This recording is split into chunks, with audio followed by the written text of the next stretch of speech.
Hello students. आज हम आवारा मसीहा का सेट 2 पढ़ने जा रहे हैं।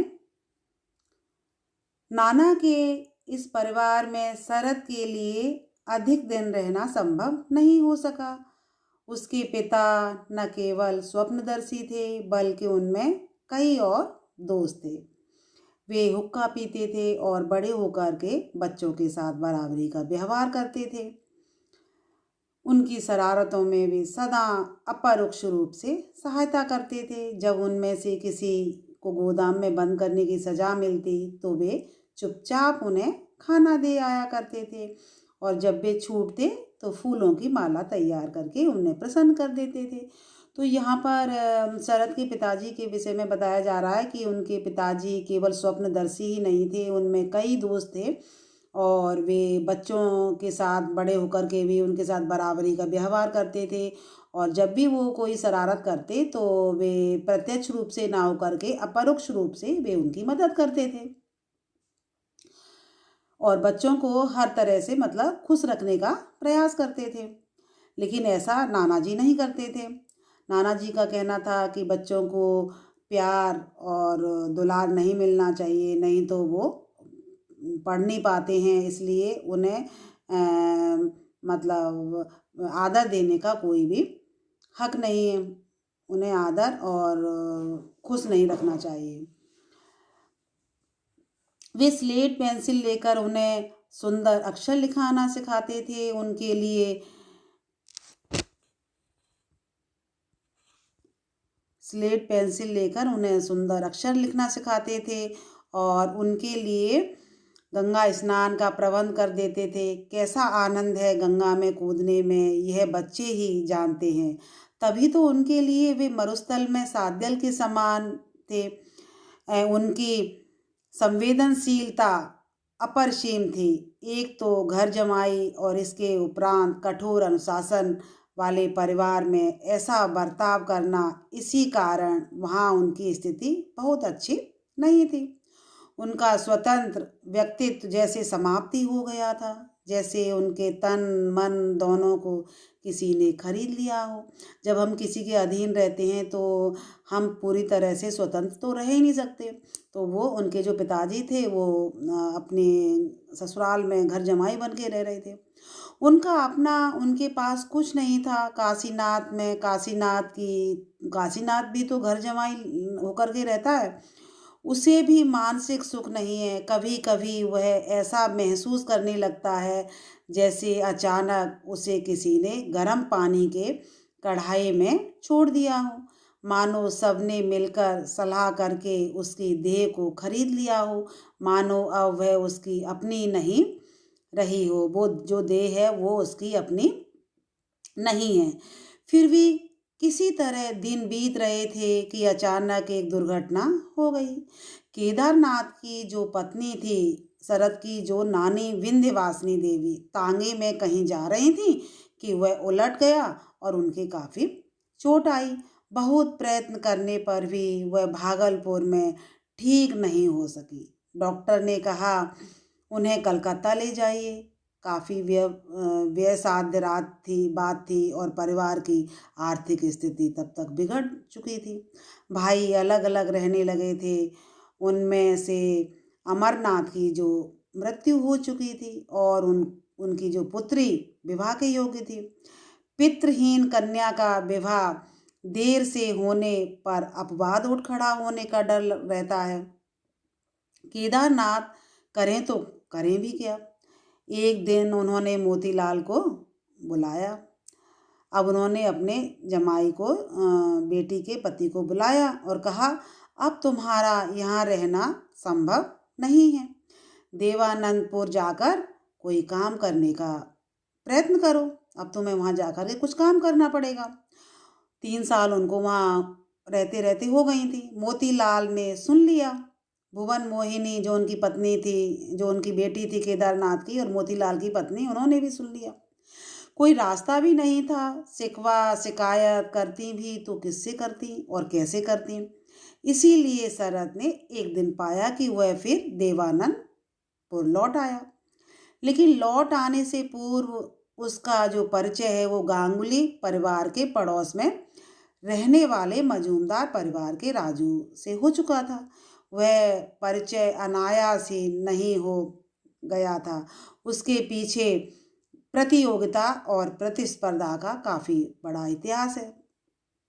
श्याम वर्ण, स्वस्थ चेहरा, आजान बाहु, मुख पर चेचक के सामान निशान, शरीर में जितनी शक्ति मन में उतना ही साहस। ऐसे राजेंद्र नाथ उर्फ राजू के पिता रामरतन मजूमदार डिस्ट्रिक्ट इंजीनियर होकर भागलपुर आए थे, लेकिन मतभेद हो जाने पर उन्हें त्यागपत्र देते देर न लगी। ठीक गांगुलियों के पास उनका घर था और आसपास की जमीन को लेकर दोनों परिवारों में काफी मनमुटाव भी था। उस समय वहाँ घना वन था। माता पिता के अनुशासन से पीड़ित बालक इसी वन में शरण ग्रहण करते थे। धूम्रपान, गांजा और चरस के साथ साथ भैंसों का दूध चुराकर शरीर बनाने का काम यहाँ निरंतर चलता था। रामरतन मजूमदार ने अपने 7 बेटों के लिए 7 कोठियां बनवाई, लेकिन उनके परिवार में कुछ ऐसी बातें थीं जिनके लिए पुरातन पंथी बंगाली समाज उन्हें कभी क्षमा नहीं कर सका। वे लोग चीनी मिट्टी के प्यालों में खाना खा लेते थे। मुसलमान बहरे से कांच के गिलास में पानी लेने और छोटे भाई की विधवा पत्नी से बातें करने में उन्हें कोई आपत्ति नहीं थी। मतलब इस तरह का और लोगों में मतलब वो उसे अपराध मानते थे कि ये सही नहीं है। वे मौजे पहनते, दाढ़ी रखते, क्लब जाते और बातों में दर्शन का पुट देते थे। पिता की स्वाधीन चेता परंपरा को राजू ने चरम सीमा तक पहुंचा दिया था। पतंगबाजी के द्वंद्व युद्ध में शरद की तरह वह भी पारंगत था। उसे भी पतंग उड़ाना बहुत अच्छा लगता था। इसलिए स्वाभाविक रूप से दोनों एक दूसरे को हराने की कामना करते थे कि मैं उसको हरा सकता हूँ। राजू कहता था मैं शरद को, शरद कहता था राजू को मैं हरा सकता हूँ। राजू के पास पैसे का तो बल था, उसके पास तो काफी पैसे थे, लेकिन पतंग का बढ़िया से बढ़िया सरंजाम जुटाने में उसे जरा भी कठिनाई नहीं हुई। लेकिन शरद के पास पैसा कहाँ से आता? उसके दल ने तो बोतल के कांच को मैदा की तरह पीसकर और उसमें नाना उपकरण मिलाकर माजा तैयार किया। उस दिन शनिवार था और संध्या होते ही शरद की गुलाबी पतंग मनचाही दिशा में उड़ चली। उसी समय देखा गया कि एक सफेद पतंग धीरे धीरे उसके पास आ रही है। यह थी राजू की पतंग। बस द्वंद्व युद्ध आरंभ हो गया और पेच पर पेच लड़े जाने लगे। दोनों दल अपनी अपनी विजय के लिए उत्तेजित हो उठे। दोनों को लग रहा था कि मैं जीतूंगा और दोनों को ही आस थी विजय की। वह मारा, वह काटा का कर्णभेदी स्वर सबको डोलायमान करने लगा कि अब पतंग कटने वाली है, अब कटने वाली है। सहसा लोगों ने देखा कि सफेद पतंग कट करके इधर उधर लड़खड़ाती हुई धरती की ओर आ रही है। फिर क्या था, शरद के दल के हर्ष का पारावार नहीं रहा और उधर राजू ने उसी क्षण पतंग का सभी सरंजाम गंगा को अर्पित कर दिया। लेकिन इसी प्रतियोगिता और संघर्ष के बीच से होकर धीरे धीरे एक दूसरे के प्रति आकर्षित होने लगे। राजू असाधारण प्रवृत्ति का बालक था। अमित साहस, अपूर्व प्रत्युत्पन्नमति मतलब प्रतिभाशाली, सब कार्यों में सफलता प्राप्त करने वाला। शरद की स्थिर और धीर और शांत बुद्धि अभिभावकों के दुर्ग की मोटी दीवारों को लांघकर उसे चकित करती रहती थी और वह उससे मित्रता करने के लिए आतुर हो उठता था। आखिर एक दिन सब विघ्न बाधाओं को लांघकर दोनों किशोर एक हो गए और राजू जो आयु में बड़ा था शीघ्र ही शरद के सभी दुस्साहसिक कार्यों का मंत्रदाता बन गया।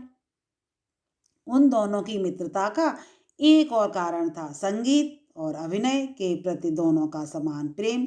शरद का कंठ अत्यंत मधुर था। उसकी जो कंठ था वो बहुत ही उसमें मिठास थी। बार बार इस मित्रता के संबंध में उसे चेतावनी मिली होगी, पर तत्कालीन सदाचार और अनुशासन क्या कभी उसे बांध कर रख सके। उस परिवार के मुखियों में ऐसा एक भी नहीं था जो उसे प्रेरणा और सराहना के दो शब्द भी कहता। यही समय तो जीवन के सर्वांगीण विकास का प्रारंभिक काल माना जाता है। तब उसके लिए यह स्वाभाविक था कि वह परिवार के बाहर प्रेरणा के स्रोत खोजता, क्योंकि प्रारंभ से ही उसमें वे गुण विद्यमान थे जो व्यक्ति को महान बनने का अवसर देते हैं। मोतीलाल चट्टोपाध्याय 24 परगना जिले में कांचड़ापाड़ा के पास मामूदपुर में रहने वाले थे। उनके पिता बैकुंठनाथ चट्टोपाध्याय संभ्रांत राड़ी ब्राह्मण परिवार के एक स्वाधीन चेता और निर्भीक व्यक्ति थे, और वह युग था प्रबल प्रतापी जमींदारों के अत्याचार का, लेकिन वे कभी उनसे दबे नहीं। उन्होंने सदा प्रजा का ही पक्ष लिया, इसलिए एक दिन उनके क्रोध का शिकार हो गए। सुना गया कि एक दिन जमींदार ने उन्हें बुलाकर किसी मुकदमे में गवाही देने के लिए कहा। उन्होंने जब उत्तर दिया कि मैं गवाही कैसे दे सकता हूँ, उसके बारे में मैं कुछ नहीं जानता, तो जमींदार ने क्या कहा, गवाही देने के लिए जानना जरूरी नहीं है। झूठी गवाही आज भी दी जाती है और उस दिन भी दी जाती थी। लेकिन बैकुंठनाथ ने, जो मोतीलाल के पिता थे, उन्होंने साफ इनकार कर दिया। प्रबल प्रतापी जमींदार क्रुद्ध हो उठा, उसे क्रोध आ गया, और कारण कुछ और भी हो सकता है, लेकिन एक दिन अचानक वे घर से गायब हो गए, मतलब उनको गायब कर दिया गया। मोतीलाल के जो पिता थे, मोतीलाल तब बहुत छोटे थे। शिशु पुत्र को गोद में चिपकाए बैकुंठनाथ की जो पत्नी, जो उसकी शरद की दादी थी, रात भर पति की राह देखती रही, शरद के दादाजी का, लेकिन वे नहीं लौटे। सवेरा होते होते एक आदमी ने आकर कहा, बहू माँ अनर्थ हो गया, बैकुंठनाथ को किसी ने मार डाला, उनका शव स्नान घाट पर पड़ा है। इस तरह आकर के उनको खबर मिलती है। बहू माँ की जैसे चीख निकल गई, हतप्रभ विमूढ़ उन्होंने बालक को कसकर छाती से लगा लिया। वह न बोल सकती थी और न बेहोश हो सकती थी। जमींदार का इतना आतंक था कि वह चिल्लाकर रो भी नहीं सकती थी। उसका अर्थ होता कि पुत्र से भी हाथ धो बैठना। गांव में बड़े बूढ़ों की सलाह के अनुसार उसने जल्दी जल्दी पति का अंतिम क्रिया समाप्त की और रातों रात देवानंदपुर अपने भाई के पास चली गई। कुछ बड़े होने पर मोतीलाल का विवाह भागलपुर के केदारनाथ गंगोपाध्याय की दूसरी बेटी भुवन मोहिनी से हुआ। उस समय के बहुत से बंगालियों की तरह केदारनाथ के पिता, जो रामधन गंगोपाध्याय, घोर दारिद्र्य से तंग आकर जीविका की तलाश में थे। हाल ही शहर में यहाँ आकर बस गए थे, और वे इतने प्रतिभाशाली और परिश्रमशील थे कि सरकार में ऊंचे पद पर पहुंचने में उन्हें देर नहीं लगी। फिर तो संपन्नता और प्रतिष्ठा दोनों ने ही उनका मुक्त होकर के वर्ण किया। लेकिन उस समय विवाह के लिए संपन्नता की आवश्यकता नहीं होती थी। मतलब उस समय संपन्नता इतनी अधिक उसकी आवश्यकता नहीं होती थी।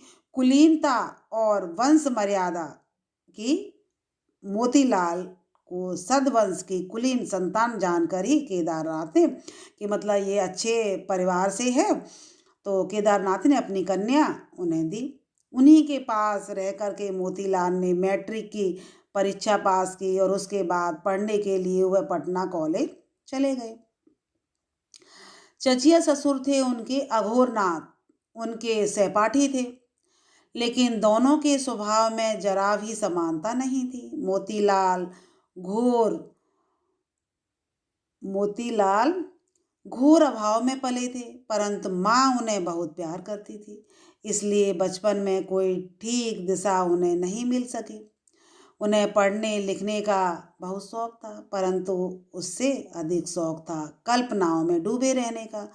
मुझे कल्पना की गोद में सिर रखकर सो जाने दो। मैं उस संसार को देखना चाहता हूँ जिसका यह संसार प्रतिबिंब है। मोतीलाल यही कुछ थे। उसके विपरीत अघोरनाथ थे कर्मठ, खरे और स्पष्टवादी। ऐसी स्थिति में कल्पना प्रिय मोतीलाल से उनकी घनिष्ठता कैसे हो सकती थी। कॉलेज में भी वे बहुत अधिक देर नहीं टिक सके। देवानंदपुर लौटकर कोई नौकरी करने लगे। उन दिनों एंट्रेंस पास के लिए नौकरी पा लेना बहुत कठिन नहीं था। मामा ने अपने घर के पास उन्हें थोड़ी सी जमीन दे दी थी। कुछ रुपया जोड़कर उन्होंने बरामदे सहित 2 कोठरियों का 1 मंजिला दक्षिण द्वारी पक्का घर बनवा लिया। इसी में रहकर वे अपनी गृहस्थी को चलाने लगे। मोतीलाल की माँ साहसी सुगृहिणी थी, तो उनकी पत्नी शांत प्रकृति, निर्मल चरित्र और उदार वृत्ति की महिला थी। वह सुंदर नहीं थी, परंतु वैदुर्य मणि की तरह अंतर के रूप में रूपसी निश्चय ही थी। उनके सहज पातिव्रत्य और प्रेम की छाया में स्वप्नदर्शी यायावर पति के, यायावर मतलब होता है घुमक्कड़ प्रवृत्ति के, जो एक जगह रुक ठहर कर नहीं रह सकते, इसीलिए वो मतलब जो मोतीलाल थे वो बार बार अपनी रोजी रोटी जो चलाते थे उसको भी छोड़ देते थे। तो यायावर पति की जो गृहस्थी चलने लगी, यहीं पर 15 सितंबर 1876 ईस्वी तदनुसार 31 भाद्र 1283 बंगाब्द आश्विन कृष्णा द्वादशी संवत 1933 शकाब्द 1798 शुक्रवार की संध्या को एक पुत्र का जन्म हुआ। वह अपने माता पिता की दूसरी संतान था। 1 वर्ष पहले उसकी एक बहन अनिला जन्म ले चुकी थी। माता पिता ने बड़े चाव से पुत्र का नाम रखा शरद। तो जो शरद चंद थे वो अपने माता पिता के दूसरी संतान थे। एक उनसे पहले बड़ी सिस्टर थी और फिर दूसरे शरद चंद। देवानंदपुर बंगाल का एक साधारण सा गांव है और हरा भरा ताल तलैये, नारियल और केले के वृक्षों से पूर्ण। मलेरिया की प्रचुरता भी कम नहीं है। नवाबी शासन में यह फारसी भाषा की शिक्षा का केंद्र था। 150 वर्ष पहले रायगुड़ा कर कवि भरतचंद राय ने फारसी भाषा का अध्ययन करने के लिए अपना कैशोर काल यहाँ बिताया था। इसकी गणना प्राचीन सप्तग्रामों में होती है। तब समृद्ध भी रहा होगा और भारत चंद्र के समय इस गांव में हरिराम राय और रामचंद्र दत्त मुंशी पढ़ाने लिखाने का काम करते थे। इन्हीं से उन्होंने फारसी पढ़ी और स्वयं 2 पद लेकर के इन्हें अमर कर गए। ये 3 जनार कथा पंचाली प्रबंधे गाथा बुद्धि रूप केल नाना जना देवानंदपुर ग्राम देवेर आनंद धाम हरे राम रायेर वासना देवेर आनंद धाम देवानंदपुर नाम ताहे अधिकारी राम रामचंद्र मुंशी भारते नरेंद्र राय देसे जारे यस गाय होए मोरे कृपादाय पढ़ाइल पारसी। इस तरह उन्होंने इसी गांव में शरद का बाल्यकाल अत्यंत अभाव में आरंभ हुआ। मतलब बहुत ही अभाव, बालक जो बचपन था वो बहुत ही अभाव में ही उनका व्यतीत हुआ। माँ ने जाने कैसे गृहस्थी चलाती थी और जानती थी कि पति कैसे हैं। उनसे शिकवा शिकायत करना भी व्यर्थ है। सार्थक यही है कि घर की जो शोभा है वो बनी रहे। उन्होंने न कभी गहनों की मांग की, न कीमती पोशाक की। मतलब उन्होंने अपने पति से कभी भी कोई डिमांड नहीं की मुझे इस तरह के कपड़े चाहिए या मुझे इस तरह का गोल्ड वगैरह चाहिए। तो उन्होंने कुछ भी डिमांड नहीं की, क्योंकि उनकी जो स्थिति इस लायक नहीं थी। आत्मोत्सर्ग ही मानो उनका दाय था। जब भागलपुर में वे रहती थीं तब चाचाओं के इतने बड़े परिवार में यह उन्हीं का अधिकार था कि सब माँओं के बच्चों को अपने छाती से छिपाकर उनकी देख रेख करे, कौन कब आएगा, कौन कब जाएगा, किसको क्या और कब खाना है। ऐसे असंख्य प्रश्नों को सुलझाने में उन्हें सांस लेने की फुर्सत ही नहीं मिलती थी। हर किसी का ध्यान रखती थी, खाने पाने पीने का। निरंतर आवाज गूंजती रहती थी, कहाँ है भुवन, ओ भुवन, अरे भुवन बेटी। मोतीलाल मानो आकाश में उड़ने वाली रंगीन पतंग थे और भुवन मोहिनी थी निरंतर घूमते हुए चक्र के समान सीधी सादी प्रकृति की महिला।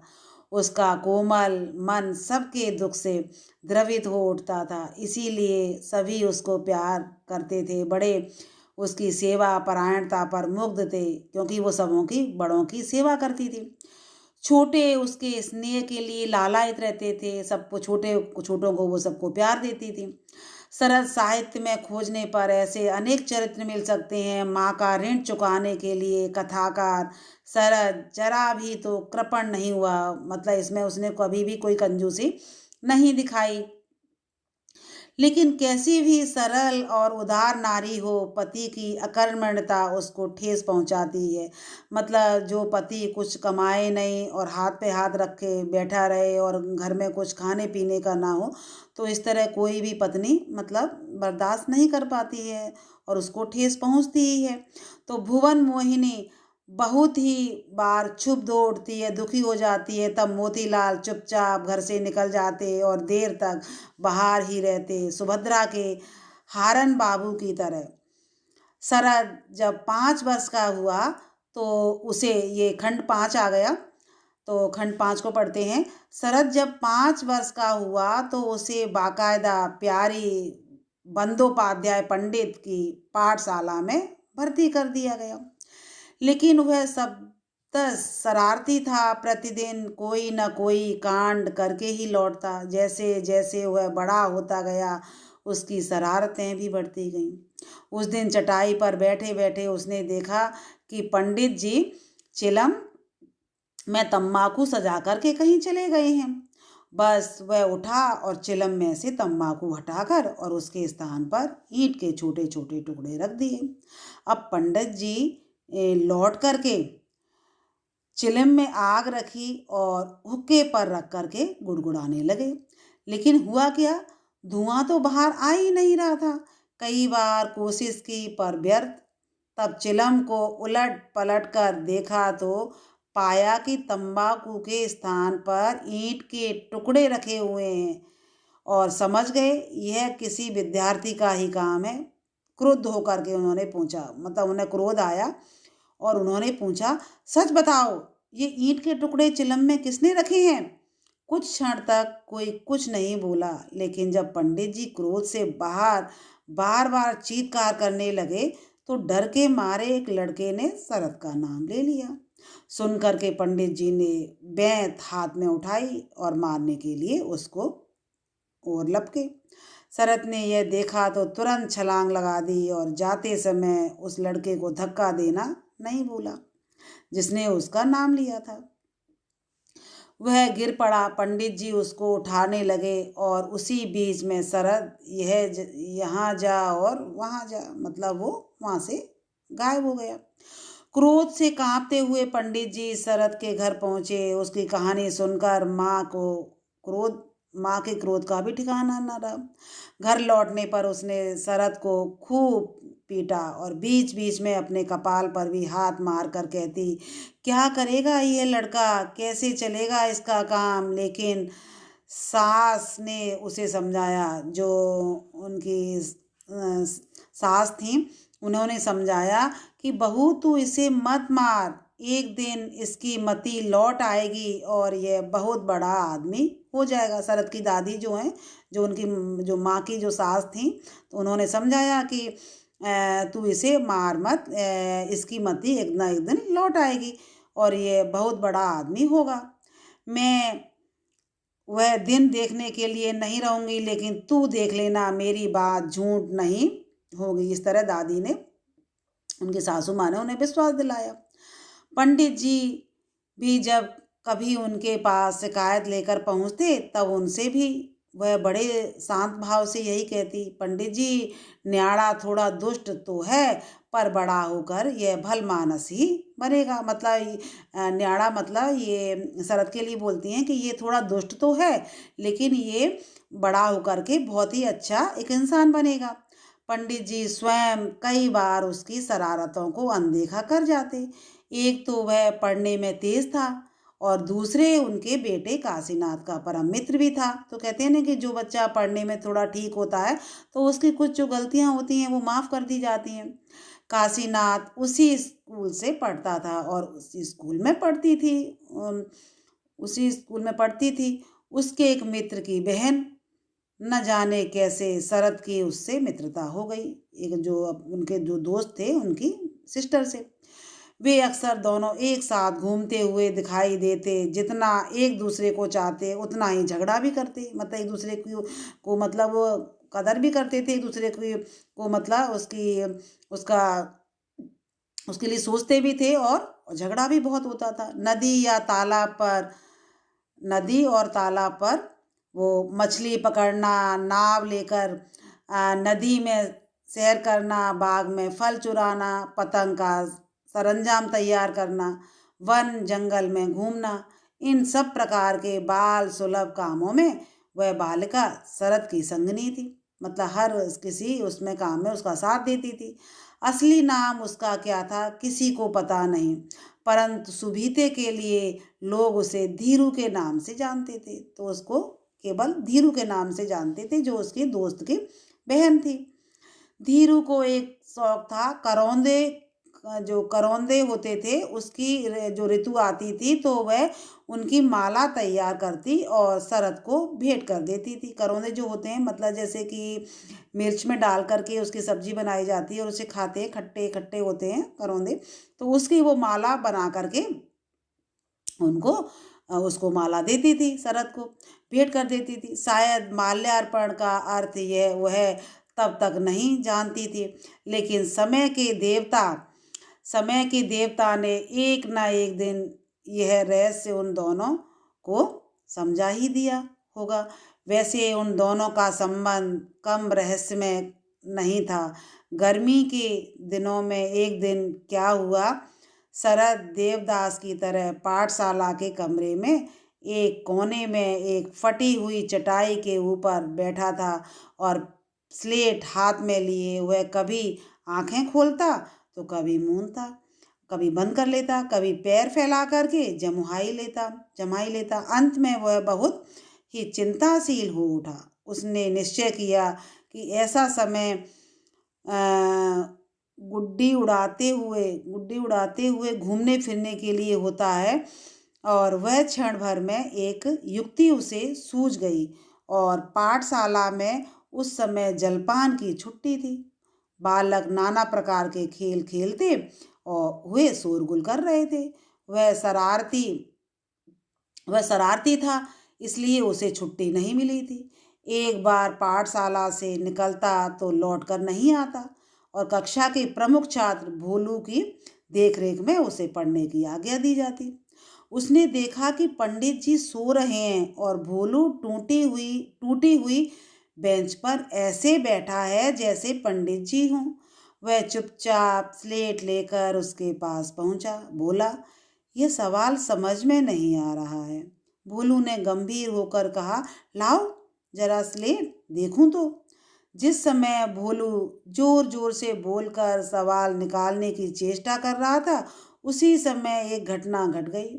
सहसा भोलू बेंच के पास जो चूने का ढेर लगा हुआ था उसमें जा गिरा, और शरद का फिर कहीं पता न लगा। धीरू यह देखकर जोर जोर से तालियां बजा बजा कर हंसने लगा। धीरू यह देखकर जोर जोर से तालियां बजा बजा कर हंसने लगी, जो उसकी दोस्त की जो बहन थी। उसी समय पंडित जी जाग उठे। भोलू का रूप तब देखते ही बनता था। सिर से पैर तक चूने में रंग कर भूत की तरह दिखाई देता था, और रोना उसका किसी तरह भी बंद नहीं हो रहा था। पंडित जी को स्थिति समझते देर नहीं लगी। बोले, तो वह सरता हरामजादा तुझे धक्का देकर भाग गया। इस तरह उन्होंने कहा कि वो धक्का शरद ने ही दिया है। भोलू ने किसी तरह कहा, हाँ हाँ। उसके बाद शरद की जो खोज मची वह किसी छोटी मोटी सेना के आक्रमण से कम नहीं थी। लड़के नाना प्रकार की बातें करते उसे ढूंढ रहे थे, लेकिन कोई उसको पकड़ नहीं सका। जिस किसी ने उसके पास पहुंचने की चेष्टा की, उसी पर उसने ईंट फेंक मारी। और धीरू सब कुछ देख रही थी। जो उसकी दोस्त की जो बहन थी, वो उसकी मित्र थी धीरू, वह सब कुछ देख रही थी। वह यह भी जानती थी कि शरद इस समय कहाँ गया होगा। थोड़ी देर बाद उसने अपने आंचल में मूड़ी बांधी और जमींदार के आम के बाग में प्रवेश किया। मूड़ी मतलब जो मुरमुरे होते हैं, चावल के जो भुने हुए, उसे मूड़ी कहते हैं। तो उसने प्रवेश किया। वहीं एक बांस का भिड़ा था और पास पहुंचकर उसने देखा शरद वहां बैठा हुआ हुक्का पी रहा है। उसे देखते ही बोला, लाओ, क्या लाई हो? और यह कहते कहते उसके आंचल में से मूड़ी खोल करके खाने लगा। वह खाता रहा और धीरू पंडित जी की बात सुनाती रही। अचानक वह बोला, पानी लाई हो? धीरू ने कहा, पानी तो नहीं लाई। शरद बिगड़ कर बोला, तो अब जाकर लाओ। धीरू को यह अच्छा नहीं लगा। कहा, अब मैं नहीं जा सकती, तुम चल करके पी आओ। मैं यहाँ से नहीं जा सकती, मैं यहाँ से नहीं जा सकता, शरद ने कहा। तुम ही जाकर ले आओ। धीरू नहीं उठी और शरद ने गुस्सा होकर कहा, जाओ, मैं कह रहा हूँ ना। धीरू अब भी चुप रही। तब शरद ने उसकी पीठ पर एक घूंसा मारा। कहा, जाएगी कि नहीं? धीरू रो पड़ी। एकदम उठते हुए बोली, मैं अभी जाकर तुम्हारी माँ से सब कुछ कह दूंगी। यह भी कहूंगी कि तुम हुक्का पी रहे हो। कह दे, जा मर। उसने धीरू को कहा, कह दे, जा मर। उस दिन फिर शरद को माँ के हाथों मार खानी पड़ी। धीरू फिर पिटी, लेकिन दोनों की मित्रता में इससे कोई अंतर नहीं पड़ा। वह निरंतर प्रगाढ़ ही होती गई। चाहे झगड़ा हो या कुछ भी हो, लेकिन वो जो मित्रता है वो गहरी होती गई। बहुत दिन बाद शैशव की संगिनी को आधार बना करके शरद ने अपने कई उपन्यासों में नायिकाओं का सृजन किया। तो इसमें जो उन्होंने देवदास की पारो, बड़ी दीदी की माधवी और श्रीकांत की महालक्ष्मी, ये सब धीरू ही कहा तो विकसित रूप, विराट रूप है।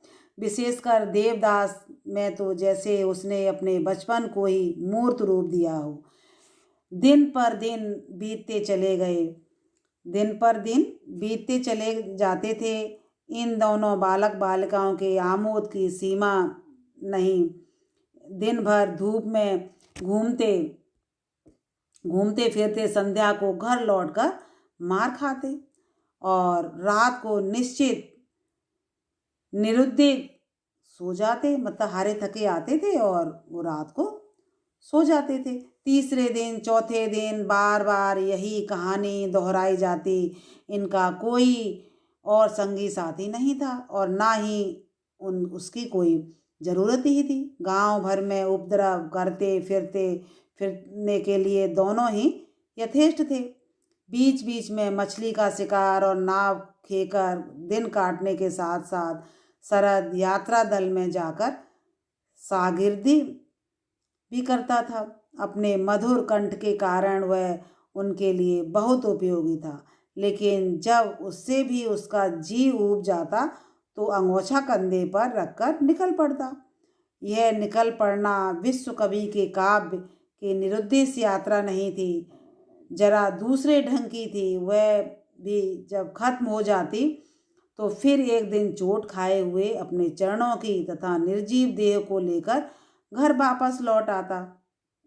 वहाँ आव भगत होती और उसके बाद बोधोदय तथा पद्य पाठ में दिल लगाने का क्रम चलता। फिर एक दिन सब किया कराया भूल जाता। दुष्ट सरस्वती कंधे पर सवार हो जाती। फिर शागिर्दी दूर होती। फिर घर से 9 2 11 हो जाता।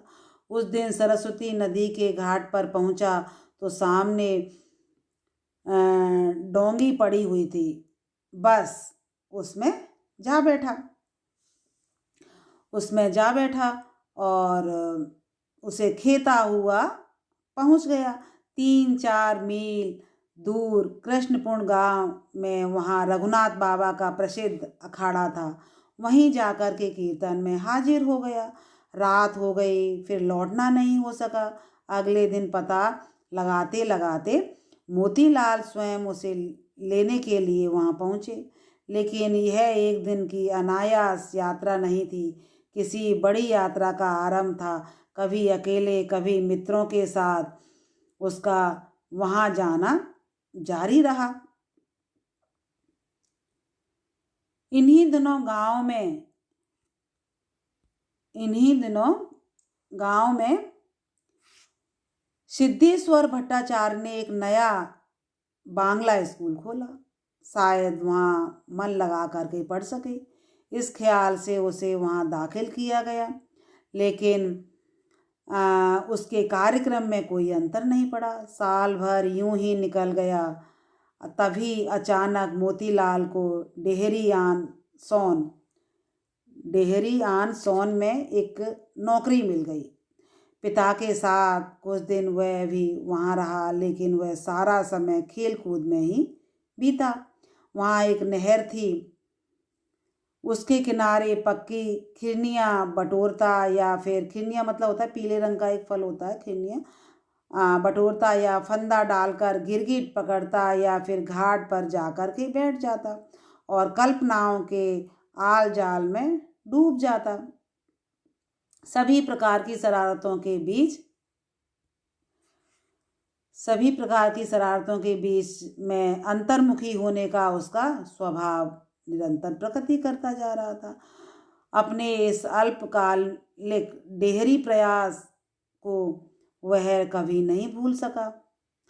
गृहदाह में उसने इस नगण्य स्थान को भी अमर कर दिया। देवानंदपुर लौटने पर उसे एक और शौक लग गया था कि शौक तो पहले भी था, पर अब वह सनक की सीमा तक जा पहुंचा था। सरस्वती नदी छोटी सी उथली नदी है और पाट भी बहुत चौड़ा नहीं है। पानी कमर से ऊपर नहीं जाता। अक्सर उसमें सिवार भरी रहती है। बीच बीच में जहाँ खुला था वहीं छोटी छोटी मछलियाँ खेला करती थीं। बंसी में आटे की गोली लगाकर वह उसे पानी में डाल देता और बैठा रहता। एक दिन उसने देखा कि मोहल्ले का नयन बागदी दादी के पास आया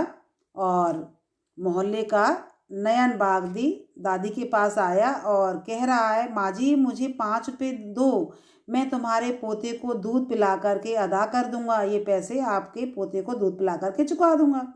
एक अच्छी सी गाय लाना चाहता हूँ बसंतपुर में, मेरा एक रिश्ते का भाई है, उसने कहला भेजा है। ये उसने बोला। दादी ने उसे 5 रुपये दे दिए और वह प्रणाम करके चला गया। तभी शरद के मन में सहसा एक विचार कौंध आया। सुन रखा था कि बसंतपुर में छीप बनाने के लिए अच्छा बांस मिलता है। बस वह चुपचाप नयन बागदी के पीछे पीछे चल पड़ा। 1 मील चलने के बाद नयन ने उसे देखा। वह बहुत नाराज हुआ, लालच भी दिया, लेकिन शरद पर कोई असर नहीं हुआ। तब जबरदस्ती पकड़ कर वह उसे दादी के पास ले आया। बोला, रास्ता ठीक नहीं है, खतरा है। अगर समय से ना लौट सका तो आप ही बताइए, गऊ को संभालूंगा या फिर इसको। दादी खतरे की बात जानती थी। उसने शरद से कहा, तू नहीं जाएगा, और अगर चोरी से गया तो मैं पंडित जी से कह दूंगी। नयन चला गया। शरद भी पोखर में नहाने का बहाना करके शरीर में तेल मलता हुआ अंगोछा कंधे पर डालकर घर से निकल पड़ा। नदी के किनारे किनारे वह जंगल और आम कटहल के बागों के भीतर होकर 2 2.5 मील तक दौड़ता हुआ चला गया। जिस जगह पर गांव का कच्चा रास्ता ग्रांड ट्रक रोड की पक्की सड़क से जाकर मिलता है, वहीं जाकर के खड़ा हो गया। कुछ देर बाद नयन भी वहां पहुंचा। पहुंचा तो शरद को वहां देखकर हतप्रभ रह गया। जब शरद को वहां देखकर हतप्रभ रह गया, पर अब लौटना संभव नहीं था। हंसकर बोला, अच्छा देवता, चलो, जो भाग्य में होगा देखा जाएगा। और बसंतपुर पहुंचकर नयन की बुआ ने उसकी खूब खातिर कि उसे गाय मिली और बालक शरद को मिली बांस की कमचियाँ, तो रुपए भी बुआ ने लौटा दिए। लौटते समय दिन डूब चला था, 2 कोस भी नहीं चले होंगे कि चांद निकल आया। रास्ते के दोनों ओर बड़े बड़े पीपल और बरगद के पेड़ थे, जो ऊपर जा कर के आपस में ऐसे मिल गए थे कि राह में घना अंधेरा छा गया था। बस वे कच्ची राह पर पहुँचे तो झाड़ झखाड़ों वाला वह जंगल और भी घना हो गया। इसी जंगल में तो लुटेरे आदमी को मार कर गाड़ देते थे और पुलिस उधर मुंह भी नहीं करती थी। गांव का आदमी भी रिपोर्ट करने नहीं जाता था, क्योंकि उन्हें शिक्षा मिली थी कि पुलिस के पास जाना आफत बुलाना है, इसलिए पुलिस के पास जाना ही नहीं है। बाघ के सामने पड़कर भी देव संयोग से कभी प्राण बच सकते हैं, लेकिन पुलिस के पल्ले पड़कर नहीं। यही पहुंचकर सहसा उन्हें कुछ दूर तक चीख सुनाई दी, साथ ही लाठियों के बरसने का शब्द हुआ। उसके बाद सन्नाटा छा गया। नयन बोला, बेचारा खत्म हो गया, अब हमें जरा होशियार होकर के चलना चाहिए। बालक शरद भय से कांपने लगा और सांस लेना भी मुश्किल हो गया। धुंध के मारे कुछ दिखाई भी नहीं दे रहा था, अंधकार था। सहसा फिर किसी के भागने की आवाज सुनाई दी। नयन चीख उठा। जैसे उसने आवाज सुनी तो वो शरद चीख उठा, खबरदार, कहे देता हूँ, बामन का लड़का मेरे साथ है। अगर पावड़ा मारा तो तुम में से एक को भी जीता नहीं छोड़ूंगा। कहीं से कोई जवाब नहीं मिला। कुछ आगे बढ़कर उन लोगों ने उस आदमी को देखा जिसकी चीख सुनाई दी थी। बेचारा कोई भिखारी था, एक तारा बजाकर भीख मांगता था। नयन से नहीं रहा गया, क्रुद्ध होकर बोला, मतलब उसे क्रोध आया नयन को कि अरे नरक के कोड़ो, तुमने बेकार ही एक वैष्णव भिखारी के प्राण ले लिए। जी चाहता है तुम लोगों को भी इसी प्रकार मार डालूं। और इस बार पेड़ की आड़ से किसी ने जवाब दिया, धर्म कर्म की बातें रहने दे, जान बचाना चाहता है तो भाग जा। कायरो, भागूंगा मैं तुम्हारे डर से। तो नयन ने क्या कहा, कायर बोल के पुकारा कि भागूंगा मैं तुम्हारे डर से। यह कहकर उसने टेंट में से रुपए निकाले और टनटनाते हुए बोला, देखो मेरे पास रुपए हैं, हिम्मत हो तो पास आओ और ले जाओ। मैं नयन भागती हूँ। और कोई उत्तर नहीं आया। मोटी सी गाली देकर वह फिर बोला, क्यों रे, आओगे या मैं घर जाऊं? फिर भी कोई जवाब नहीं आया। राह में 2-3 पावड़े पड़े हुए थे। नयन ने उन्हें उठा लिया। कुछ दूर वह चला भी, लेकिन फिर बोला, ना भैया, आंखों में वैष्णव की हत्या देखकर हत्यारों की उसको सजा दिए बिना मुझसे जाया नहीं जाएगा। और बालक शरद ने पूछा, क्या करोगे? वह बोला नयन कि क्या मैं एक को भी नहीं पकड़ पाऊंगा? तब हम दोनों मिलकर लाठी से पीट पीट कर उसको मार डालेंगे। अब पीट कर मारने के आनंद से बालक शरद बहुत प्रसन्न हुआ। बोला, नयन दादा, तुम अच्छी तरह उसे पकड़े रहना, मैं अकेले ही उसे पीट पीट कर मार डालूंगा। लेकिन कहीं मेरी छिप टूट गई तो नयन ने हंसकर कहा, छिप की मार से नहीं मरेगा वो भैया। यह सोटा लो, सोटा मतलब बड़ा डंडा होता है मोटा, ये सोटा लो और एक अच्छा सा पावड़ा उसके बालक शरद को दे दिया। तब तक लुटेरों ने समझ लिया था कि वे लोग चले गए हैं, इसलिए वे भिखारी की तलाशी के लिए आ पहुँचे। नयन पेड़ की आड़ में खड़ा हो गया। उनमें से एक ने उसे देख लिया और चिल्लाकर बोला, वहाँ कौन खड़ा है? उसकी चिल्लाहट सुनकर सब लोग भाग चले, लेकिन वह पकड़ा गया। नयन ने उसे बांध लिया और बालक के पास ले आया। वह बराबर रो रहा था और मुंह पर उसने कालिख पोत रखी थी। बीच बीच में चूने की टिपकी लगी हुई थी। और नयन ने उसे सड़क पर लिटाया और कसकर 2-3 लातें लगाईं। फिर शरद से कहा, अब ताक कर पावड़ा मारो। बालक के हाथ पैर कांप रहे थे। रुआसा होकर उसने कहा, मुझसे यह काम न हो सकेगा। नयन ने कहा, तुमसे न हो सकेगा? अच्छा, तो मैं ही इसे खत्म करता हूँ। शरद ने विनती के स्वर में कहा, ना नयन दादा, मारो नहीं। तब तक वह आदमी, जिसने शायद 2-3 दिन से अन्न की शक्ल भी नहीं देखी थी, सड़क पर ऐसे ही लेटा रहा जैसे मर गया हो। नयन ने झुक करके उसकी नाक पर हाथ रखा और कहा, नहीं मरा नहीं, बेहोश हो गया है। चलो भैया, हम भी घर चलें। तो ये आपका सेकंड सेट हुआ। आगे इसके हम सेट 3 को पढ़ेंगे और आपको ये सेट 2 इजीली समझ में आ गया होगा। धन्यवाद।